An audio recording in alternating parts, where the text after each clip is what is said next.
Well, we're going to start this. I'm going to ask a series of questions. You've probably seen on the website.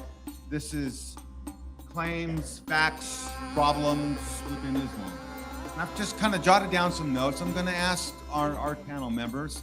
Panel members, I'm going to try to keep the responses 5 minutes, 6 minutes tops. When we start hitting that point, I'll just kind of ask you to move on a little bit there so we can get a few questions. And some of these problems and facts, some of them, one person's fact can be another person's problem, as you're going to see here, as I'm just going to ask some of the questions. So Jay, I want to ask you the first one here. I mean, we've already talked about the Quran a little bit here. And one of the claims of Islam, a lot of us hear is, the Quran, that's a very easy book to read. All right, just pick it up and read it like those books you opened up with, right? It's got a nice flowing narrative. Talk about that. Is the Quran an easy book to read? Well, no, absolutely not. I don't know who told you that. I think they were pulling your leg, or they just hadn't opened the Quran themselves. If you look at the Quran, and we've all had that, and we've all looked at the Quran, it's ulta pulta, as we say in Hindi, which means it's all over the place, and it doesn't flow. It's nothing like my Bible. The Bible is easy book to read, because at least you have stories that begin and end, and you have one story that follows another. Show me any story that begins and ends in the Quran, and you'll only find one. There's only one story in the entire Quran that is complete, has a beginning, has an end, and that's Surah 12, the story of Joseph. Other than that, it jumps all over the place. It begins in the middle of the story. It ends before it's ended. It assumes the reader knows an awful lot about the Quran. So it brings you and it slaps you into stuff that doesn't make sense from what comes right after it. More than that, it's full of contradictions. We've counted about 220 that we have found. It has historical anachronisms. I mean, David just talked about dual Karnain. It gets the crosses wrong. It has Moses, the time of Moses, a Pharaoh sending a guy to get up on a cross, also at the time, and Moses was living in 1400 BC. It has the time of Joseph. Another Pharaoh sends another character to be killed on the cross. That's in 1800 BC. Listen, crosses were only invented in the 7th century BC. So, I mean, you can go through all kinds of these errors, but the biggest problem is they say you have to read it in Arabic. Now, listen, I've had 2 years of Arabic, and I would not want to read everything in Arabic. Can you imagine us having to read the Bible in Hebrew, in Greek, all of us? And yet, we can read it in English, and it makes all the sense in the world. In fact, anybody, well, I shouldn't say anybody, almost everybody, 93% of the world's population can now read the Bible in their own tongue. Why in the world can the Quran only be read in one language? Which suggests to me that that language is God's holy language. If that is the case, then which Arabic are you talking about? Because the Quranic Arabic that is in the Quran doesn't even come from Arabia. There is no Arabic that has the Tar Marbuta or the Alaf Maksura or the Aleph from Central Arabia in the 7th century. That is all Nabatean Aramaic, which comes 600 miles further north. So what Arabic did they use in the central part of Arabia in the 7th century? And the answer is Sabaic Arabic, which is rather ironic because Sabaic Arabic has dots and vowels. Ooh, Isn't the dots and the vowels what caused all this problem this year? Isn't those 5 dots and the 3 vowels that they had to introduce into this Nabatean Aramaic that existed in the 7th century up in what we now know as Jordan, in Petra? Isn't that fascinating? That finally they had to create these dots and vowels, these 5 dots and the 2 vowels, where in the 8th century they suddenly came up with a whole panoply of different Qurans. So you're saying it's an easy Quran to read? Which Quran are you looking at? The 7th century Quran or the 8th century Quran? Or don't stop there. Why don't we go right up to the 10th century? Because these 30 different Qurans that have 30 different names on them go all the way up until 905. That's the 10th century. But we're only chosen, all 30 of them were chosen in, here we go, 1429. That's the 15th century. That's 800 years after Muhammad. So which Quran are you talking about? 30 Qurans, but that's not all. They were chosen out of 700 Qurans, and not one of them were the same. Thank God I don't have that problem with the Bible. Come on home. What a book we've got. Bigger, better, and also more readable. I'd like to share an anecdote on that. You guys remember, well, one of the most prominent atheists of the 20th century was named Antony Flew. He's a British philosopher. So there was about almost 20 years ago, there was a big media thing because he'd become a theist. He said, now I believe in God. But there's this awesome interview I think it was in Philosophia Christi, where Anthony Flew is asked if he ever thinks he might convert to a specific religion like Christianity or Islam. And he said he didn't think he will. And then he was asked, to compare them. And he said, okay, I can make 3 comparisons between Christianity and Islam. And this is a guy who's spent his entire career attacking Christianity, right? So he said, 1, Paul was a brilliant scholar, Muhammad wasn't. 2, Jesus is an incredibly charismatic figure. Muhammad most certainly was not. And he said, the Bible, whatever your philosophical position, the Bible is an amazing work of literature that everyone should learn. To read the Quran is to do penance. For those of you who don't know, penance is where you punish yourself for your sins, right? And I just wanted to bring that up because that's my view of the Quran. That is the worst book I've ever read. I would literally rather read a phone book than read the Quran. I have to force myself to read the Quran, though. And I'm not saying that because I disagree with it and I criticize it. I disagree with, David Hume, the Scottish skeptic. His dialogues concerning natural religion is a brilliant and brilliantly written book. I disagree with Plato on most things. Almost any book of Plato you could pick up, and it's brilliantly written. And so the Quran, my goodness. And in addition to all the problems that Jay mentioned, there's also this problem that Allah can just never say what he means. Right? He wants to say, if your wife gets out of line, tap her gently with a toothbrush, but it comes out, banish her to beds apart and beat her. Right? He wants to say, get along with everyone. It comes out, fight those who do not believe. Early revelations where he could say what he actually meant. And the later revelations where he's commanding you to go out and fight and subjugate everyone, that's when he doesn't mean anything he says. So Allah sort of lost his ability to communicate clearly as time went on. He ended up with this kind of cosmic Tourette syndrome where he just keeps blurting out all these horrible, violent things that he doesn't actually mean. And we're told this is the best, most beautiful, perfect book in history. I don't know how to claim. This is a claim. I think it's a problem too. We hear from Muslims a lot as Christians. Is that true? The most basic practices of Islam come from the Hadith. They might be mentioned or something like that. There might be some part of them that's in the Quran. But take the Shahada. There is a kind of Shahada in the Quran, but it's not the full Shahada. You testify that there's no God but Allah and that Muhammad is his messenger. That comes from the Hadith. How many times do you pray per day as a Muslim? Ask a Muslim. You pray 5 times a day. Show me that in the Quran. The Quran mentions 3 daily prayers.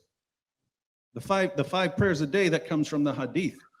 So over and over and over. I mean, you can find things, again, mentioned in the Quran saying that you should pray, but the details come from the Hadith. You can, find various teachings about things you're supposed to do, like the Hajj and so on. But as far as what you're supposed to do, that comes from the Hadith. And so the reason this is such a problem is, and I'm guessing the reason this is brought up is when we start bringing all of this material from the Hadith to Muslims about Muhammad having sex with a 9-year-old girl and so on, and bring out all these things, Muslims, no, I only believe in the Quran. Well, if you only believe in the Quran, you're regarded as a heretic in Islam. And there are reasons for that. So for instance, Surah 4, verse 65 of the Quran says that in order to submit to Allah, Muslims have to obey every decision of Muhammad. Well, the Quran doesn't contain Muhammad's decisions. The Hadith is where you find Muhammad's decisions. So you can't even obey the Quran without going to the Hadith. The Quran says in Surah 33, verse 21, that Muhammad is the pattern of conduct for Muslims. How are you going to know what Muhammad's pattern of conduct was unless you go and read about his life in the Hadith? And so there's all these kinds of problems. And notice this position that Muslims are getting stuck in. It's, hey, I don't want to hear all this stuff you guys are saying about my prophet, so I'm going to pretend like I'm a Quran-only Muslim, even though Quran-only Muslims are regarded as heretics by Orthodox Islam because they have to throw out everything that the Muslim sources teach about Muhammad, and they have to throw out some of their most basic practices. And so, great, accept this information about Muhammad, or your religion crumbles. Take your pick. Either one, we're good. How about when they say, you start throwing out the Hadith, and they go, well, there are Hadiths they're just not reliable. Well, that's true. And I mean, you can make the case. You've got one extreme that the Hadith are just completely unreliable, and then there's a spectrum. But yeah, so a Muslim can say that particular Hadith it doesn't meet our criteria that our Muslim scholars have come up with. And You could, of course, argue it if you want. You could defend it based on, the principles of history and so on. But you could just say, okay, you can go to other hadiths that are classed as sahih narrations. They're classed as Right. strong, What's as sahih? strong What's narration. sahih mean? It means strong. Yeah. So you have this, you have strong and then good and then weak and so on, and then they have some other minor classifications as well.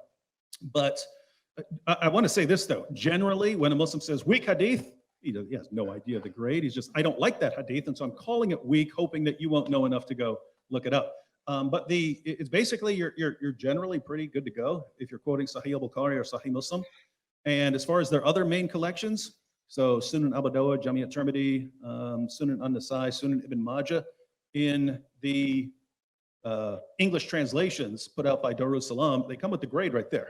So you can always, if someone says weak hadith and you're thinking that doesn't sound right, then what you say is, show me the hadith scholar who classed that as weak, so I can know that you know what you're talking about. And that's when you find out if it's someone who's just making it up or if they actually know hadith criticism and so on. Right, which they usually don't. And I like that you mentioned the Dar al-Salam hadith, because of the Sahih Bukhari and the Sahih Muslim, there are no classifications of any hadith in those books because they're all reliable. And they class them in the other hadith sets, but not those two. And so that they just de facto told me everything there was reliable, by virtue of the title of the book. So talk to us about another fact that's often presented to us as Christians is Islam's biggest religion in the world, fastest growing religion in the world, not only within Middle Eastern countries, Western countries. What are you seeing? What are your thoughts, observations, converts? And this is something that we need to pay attention to, and this is the reason why I'm working in the Islamic world, that very notion. Now, certainly I did grow up amongst Muslims all my life, so I've had Islam around me, I was born and grew up in India for the first 17 years. But it was at a conference, something like this, a conference that we're doing here back in 1981, where I heard that three statistics. One, that there were 800 million Muslims. In 1981, there were only 800 million. How many are there today? It's approaching 2 billion. So it's doubled in just the last, 38 years since I've been working in Islam. Please don't blame me for it. But can you see the problem? That was such a big number, I didn't even think of it. It was too big a number to compute. It was the next two numbers that were told me that really bothered me, and that was that there were only 1,500 missionaries working amongst them, and that this 1,500 only made up 2% of all missionaries. When I heard those two numbers, that was like a slap in my face. And I said, we're not paying attention to the growth of Islam. It is growing hugely, and it used to be something that was over there. It was not something here in America. It was something for the missionaries to worry about, and only a very small, select few. And now suddenly Islam is very much here in America as well. It's all around you here, especially here in California. I don't know what the number is here. They're your neighbors. They're in your schools. Some of them are in your families. You cannot walk away from Islam anymore, anywhere, or with anyone. And so that's why this idea of growth, it is growing. I understand it will surpass Christianity as the largest religion possibly in 50 years if it continues to grow at the pace that it is growing. And then we're talking about Christianity, both Catholics and Protestants put together. But here, let's be careful about these numbers as well, because the growth that we're talking about is almost entirely biological growth. As I've said this all the time, when I was in Britain, living there for 25 years, an average woman has 1.8 children. Don't ask me how she does, but she does. An average Muslim has 4.2 children. So they're double the national average. I don't know whether it would be the same here in the United States, but certainly in Britain, it's a real problem. And we have, in the 25 years that I was there, whereas when I first got there, they were primarily mostly in London, and half the population of all the Muslims in Britain were just in one city, in London. Now they're all over Birmingham, they're in Bradford, they're in Leicester. In fact, we now have 10 cities that have Muslim mayors in Britain. 10 cities, including London, that have Muslim mayors. So it's very much a problem in Britain. It's not yet come to the States in the same way that it has in Europe. They are growing. They are having huge influence politically. They're having an enormous influence socially. We've seen how that they have now introduced Islamic law to British law. As of 2009, we now have Islamic courts, legitimate Islamic courts, subsidized and also under the authority of British courts. When I left, there were about 80 to 100 Islamic courts all over Britain. I understand they want to get 200 in the next 2 years. So it is a real problem. It is a real problem. The growth that is there. But here, I want to end with a good note. That is biological growth. They just have bigger families. You were born a Muslim. You were not born a Christian. You have to choose Jesus Christ for yourself. When you look at conversion growth, according to the latest statistics, Islam grows conversion-wise 2.5%. Christianity has a 5% conversion growth. So we have double the conversion growth they do, which means people choose Christianity twice as much as they do Islam. Secondly, those who choose Islam, what we have found is that they only remain Muslims for about 3 years. And then they get disillusioned and they get fed up. They don't necessarily come home, and that's where we need to work. And that's why the statistics are there. Be careful of statistics, understand the statistics, and then praise God, because when you have Islam and Christianity next to each other, when you have them side by side, Christianity always wins. And this is why it's so important that we have conferences like this, because this conference is mostly introducing apologetics and polemics, going on the offense and also defending. And that is not being done enough with Islam. We need many more. We need to reproduce all of you. But can you see what I'm saying? We need to be producing many more people like this. We need to be producing younger ones. I got gray hair. I'm probably the only one in my generation that's doing what I do. But there's a whole new generation coming up, and we have YouTube, and we have lots of vehicles, and we have an enormous amount of material, especially 2020. Wait till you see what we have to offer you tomorrow in 2020. This year has been a landmark year, probably more so of, we've had learned more material this year than probably any other year that I know of the last 38 years that I've been working. So be encouraged.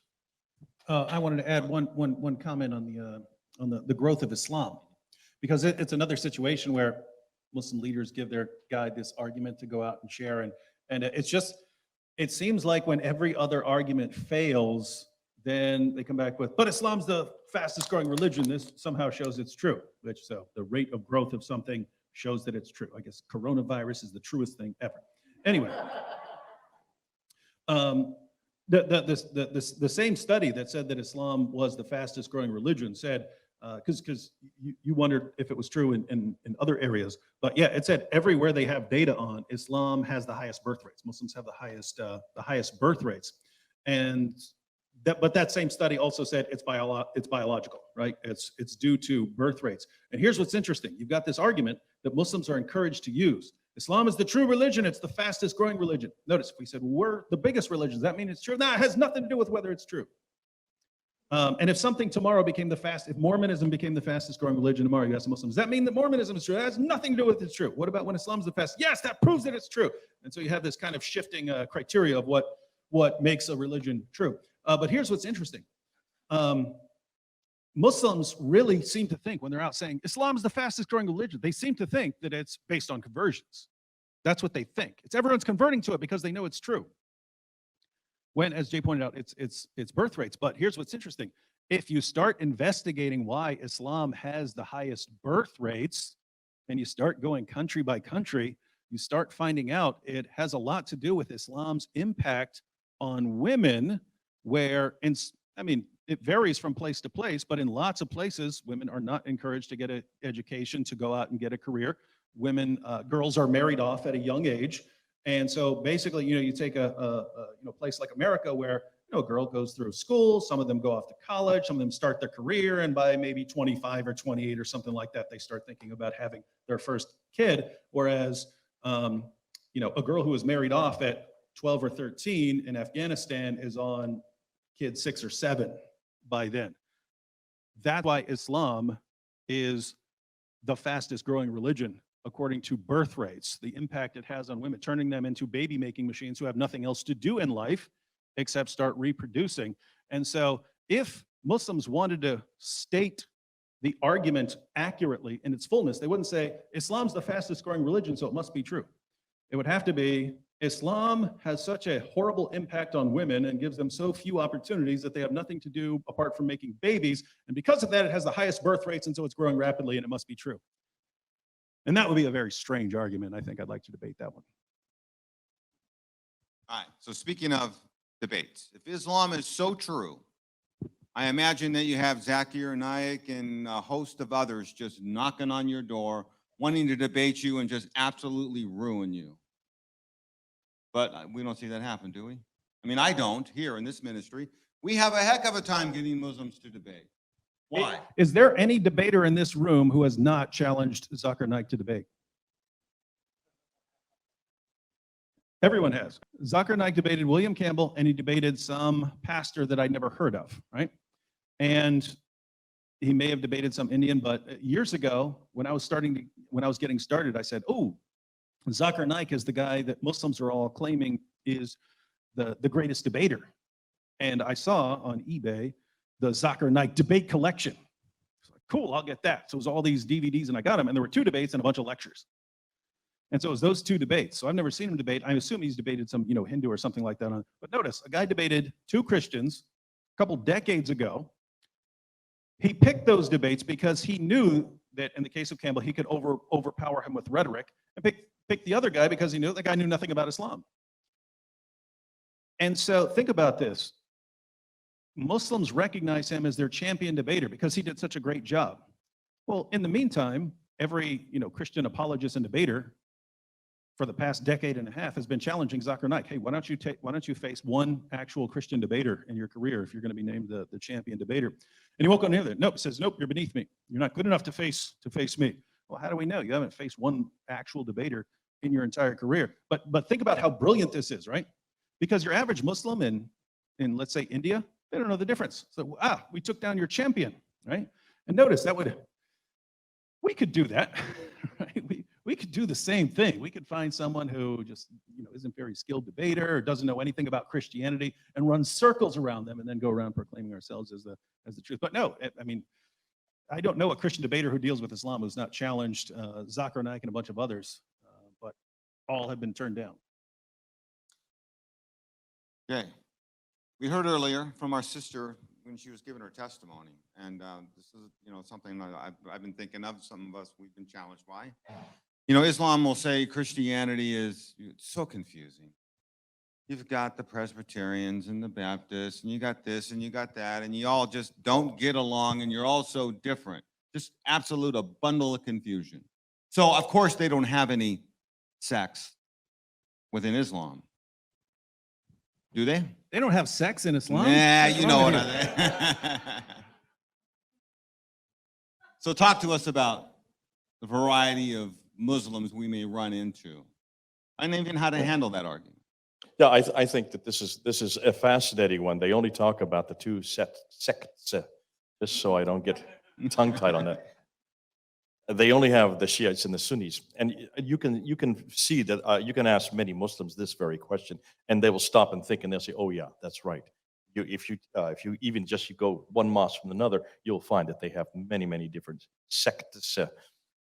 We have in Britain, we have the Deobandis and the Bareillis, and you have almost every mosque has a different, not only language section, but they also have a different category of one of the brotherhoods. You have the Tijaniyas and the Qadariyas, and in Senegal we used to come across the Morids, and it was just fascinating, the many different groups. They don't like to bring that out in the public because that's dirty linen. And I think it's fascinating because when you do it and you ask some of what are these sects, of what are their beliefs are, and when you ask them what they actually come out, when you unpack what they're saying, many of them are theologically miles apart. And it's not just incidental material. It's nothing to do with the Quran or Muhammad. It comes down to salvation. It comes to their definition of sin. It comes down to even what heaven's going to look like, who's going to be there. It's fascinating when you start unpacking them. And when you start and asking, well, aren't these actually contradictory? Many of their theologies completely contradictory. They kind of look blankly at you and they say, well, that's the first time we've ever thought about it. When you look at Christianity, and of course they always go on at the different Protestant sects or the different categories that we have in Protestantism. We almost all believe on the same thing. It's certain ways of practice is about the only thing you differentiate on. And so what I always do with Muslims, whenever this comes up, I always use the circle argument. That the circle are these absolutes that all Christians believe. These are the categories that every Christian believes. These are the absolutes that we don't go beyond. The fact that Jesus died on the cross, rose again, and it's through that death and resurrection that we get salvation. But inside that, there are many different small tertiary practices that we differ on. It's when you start unpacking this with Muslims and you start looking and seeing where the Sufis are, and then where the Brotherhoods are, and where the Deobandis are, converted, the Bareillis are, and all these other groups that are now popping up all over the Middle East. And when you start asking some of their category beliefs, they are off the wall, absolutely contradictory. And then Muslims start to realize there is no really one cohesive Islam. There's such a variety of different Islams. Muslims will come to me and they say, yes, there are 72 different ones. That comes from one of the traditions. But it's the centrality of the person of Jesus Christ that I always like to always end with. I always come back and I say, that's the one thing that we all agree on, and it's the one thing that separates us from you. As Muslims, it all comes down to Jesus Christ. And I don't know of any Christian in this room, or we probably represent many different denominations, but we all believe on who Jesus was, what he did, what he stands for, and what he's done for us. So, David, I've had Muslims tell me before, as I've been out witnessing to them, one of their claims is Islam is such a great religion because it just respects women. And often when I see that, I'm like some of you. I kind of want to laugh inside and I go, is this person, are they really serious? Or are they lying to me and they know they're lying to me? Okay, I of course I don't entertain that, but I'll answer it. But it's a claim of Islam. I mean, I hear it all the time. We don't let our women dress like, and then they'll throw some word I won't say out here right now, but respect for women and Islam as one of their claims. Of course they respect women. You already said they have no sex. No, I'm just kidding. No, you can certainly find individual Muslims who respect women, but I mean, as far as the religion is concerned, I'm sure you had some pagan religions at times that may have had worse practices and so on, but I can't think of too much that's worse than Islam. And that, by the way, that's not just my opinion. Aisha, Muhammad's child bride, mother of the faithful, that's her title in Islam, mother of the faithful, daughter of Muhammad's best friend and the first of the rightly guided caliphs, Abu Bakr.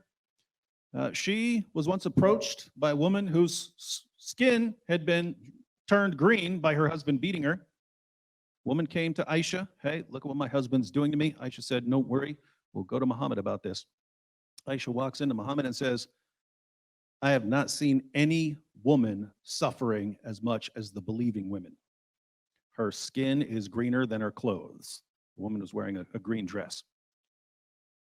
And long story short, I have a video on this, but long story short, Muhammad ended up condemning the woman for being a bad wife. So she deserved being beaten until her skin turned green because she was not as respectful as she should have been to her husband. So this is the mother of the faithful saying Muslim women are treated worse than pagan women. And I've seen this with my own eyes. And here's Exhibit A right here, this woman with green skin. And Muhammad condemns the woman.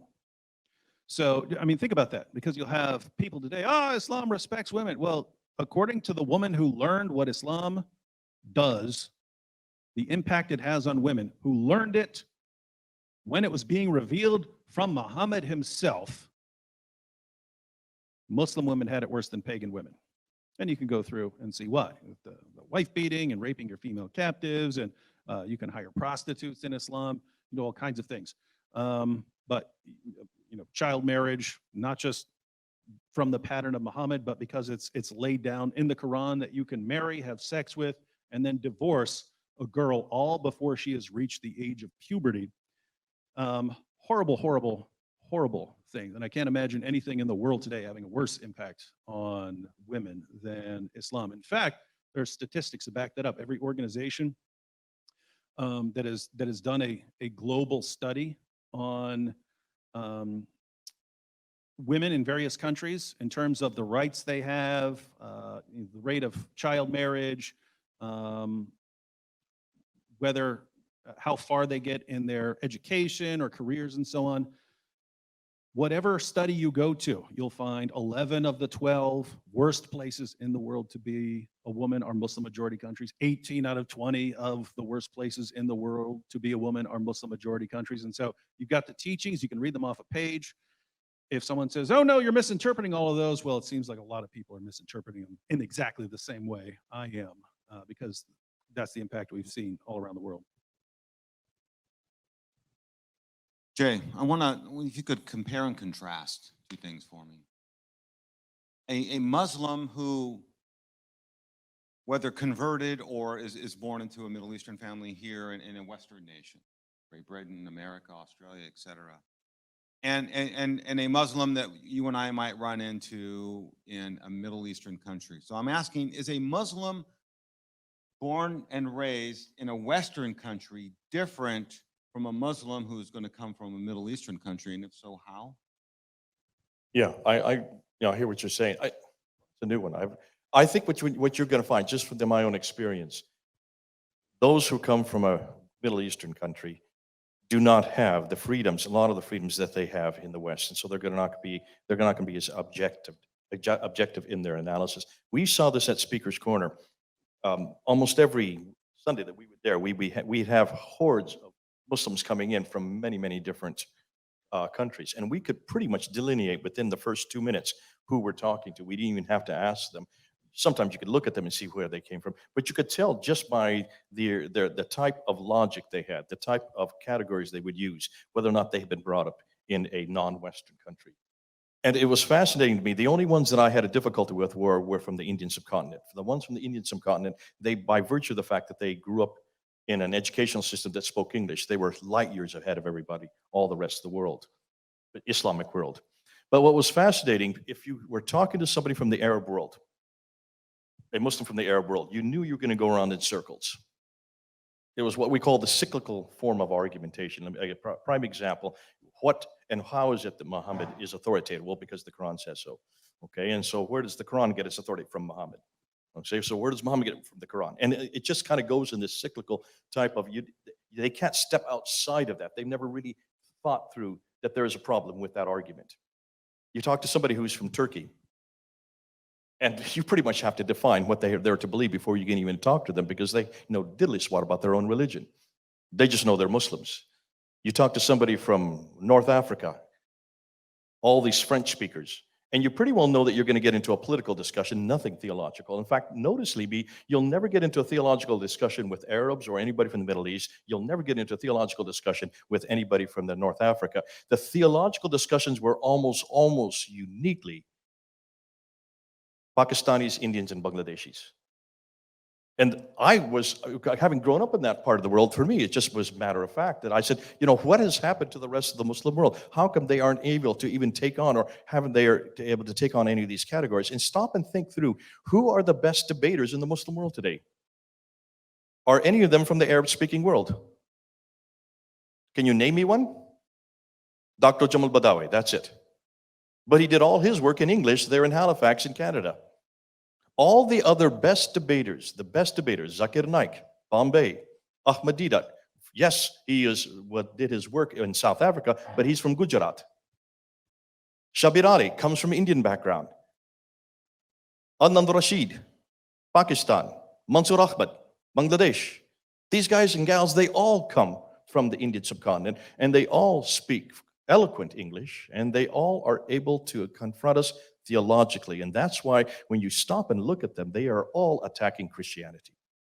They're always attacking Christianity. When I first went in 1992 down to Speaker's Corner, and I looked at all the 10 different groups that I was there, and there was Arabs there, but the ones that were on the ladder were always Asians. And the ones who were on the ladder, they were always attacking Christianity, the person of Jesus Christ, his divinity, the Trinity. And I couldn't understand why they had such an interest in Christianity. But when I talked to the Arabs and all the others, they just want to talk politics. They just wanted to talk, especially the North Africans. They had nothing good to say about France. And I'm not there to talk about France or The others all wanted to talk about Israel and the Palestinian issue. Nobody wanted to talk about the Trinity except all of the Indian subcontinent. And stop and think, they are the ones that dominate the world. The vast majority of Muslims come from 3 countries: Pakistan, India, and Bangladesh. You're almost, if you just add up their Muslim populations, you get almost 600 million right there. And they all speak English, folks. No wonder so much of the internet is now garnered against Christianity, because the best debaters, the best thinkers who are actually who are doing it in the English language are all from that part of the world, which means we're going to have to retool our apologetics and our polemics. And we're going to have to take on that world because it is so dominant. But God bless them. Did you notice everything they want to talk about are 2 things? Jesus and the Bible. What 2 things would you rather talk about than those 2? All right, David, you mentioned earlier when, we talked about the Quran obviously is not the only source of Islam. We got the Hadith, we talked about the Hadith. Also in your presentation, you mentioned another book I want you to talk to the people here about in terms of its authority, and that is the Biography of Muhammad. And should we read it? Is it authoritative? Talk to us about that. Should people read it? Yeah. Well, yeah. I mean, if you're trying to study, Muhammad, I mean, if you're trying to study it academically, you have to read sources like that. As far as whether Christians who are interested in evangelism and apologetics and polemics and so on are concerned, it kind of depends on how deep you want to go. Because, I mean, when people say, "Hey, should I read the Quran?" Even there, I don't just jump on it. Yes, go out and read the Quran, because I know lots of people who start reading the Quran and then they give up after 2 chapters because it's too much of a nightmare. So as far as if you're trying to start out studying Islam and Muhammad and so on, I normally suggest studying topically, right? Like pick a topic that you're interested in. And so if you're interested in Muslim objections to the crucifixion of Jesus, or Muslim objections to the deity of Christ or the Trinity or something like that, find an article like on Answering Islam or in a book or something like that, and go study that issue. So go find the Quran verses and various hadiths and passages in the Sirah that deal with that issue. Learn that topic well until you know what the Muslim sources say about that. And then pick another topic. And then once you've gone through the main topics you're interested in, once you realize you've read some major sections of the Quran and going, then read through the Quran. But as far as, just sitting down and reading Ibn Asaq or something like that, that's a pretty big book. So I would use Ibn Asaq as a resource if you're looking up particular incidents. But if you're just going to read an entire biography of Muhammad, that would be kind of, a few years into your studies. All right, so Ibn Asaq is one big book. The Hadith would be, we talked about the Hadith, would be how many volumes? Yeah, these are massive multi-volume collections. So Sahih al-Bukhari, 9 volumes in English translation. Sahih Muslim, 7 volumes. The other major collections range from 5 to 6 volumes. And those are just the 6 main collections. And you have a lot more collections. And so, on the one hand, that can be intimidating because you think, oh, look at all that stuff I would have to learn. There's no way I could learn that. Therefore, I'll go deal with Jehovah's Witnesses or something like that. But no, they're very repetitive. If you just learn some of the main hadiths on a lot of the issues, I mean, I keep trying to because I've seen so many Christians get discouraged when they look at this and they're like, look at all this stuff and all these different Muslims, and they're going to have all these objections and I won't know what to say. Bull. Muslims are going to bring the same 5 or 6 objections over and over and over and over and over again. So if you learn those, you're good to go. And as far as their arguments for Islam, they only have a few of those, and they're starting to see some holes in the narrative. So this is not as difficult as you think. All right, gentlemen, I want to thank you for this. This ends our panel.